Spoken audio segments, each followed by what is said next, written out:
C'est quand même un événement extrêmement rare. Et c'est un peu la chance de celui qui est là au moment où on arrive précisément à l'endroit où il y a un fossile. C'est un événement particulier dans la vie d'un paléanthropologue, par exemple. Alors au niveau des dents, les prémolaires et les molaires supérieurs en particulier, on a donc ces caractères combinés, primitifs et modernes. Ça ne correspond pas à ce qu'on connaît ailleurs dans les autres espèces du genre Homo. On a la phalange de pied aussi qui est courbe, qui ressemble à une phalange de pied d'Australopithèque. On a aussi une phalange de main, alors qui elle présente des affinités, des ressemblances, pour certains caractères avec Homo sapiens, pour d'autres avec Australopithèque.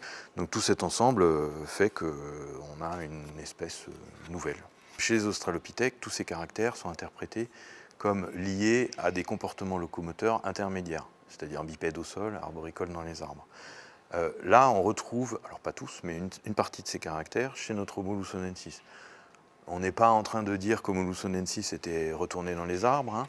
Hein. On sait que le genre Homo, depuis au moins 2 millions d'années, il est caractérisé par une bipédie stricte.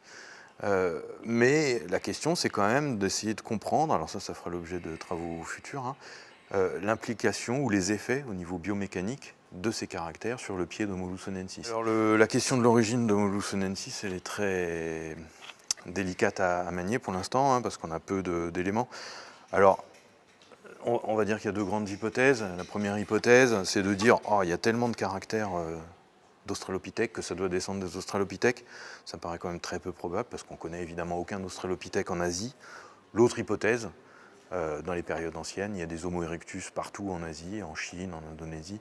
Donc l'hypothèse, ce serait que Homo lusonensis descende d'un de ces Homo erectus. Mais encore une fois, on n'a pas d'argument très solide pour défendre cette hypothèse. Donc on a gagné probablement un très lointain cousin. Alors encore une fois, on ne connaît pas vraiment encore son origine, mais si c'est bien un descendant d'une façon ou d'une autre d'un Homo erectus, on va dire que c'est un très lointain cousin par rapport à nous. Hein.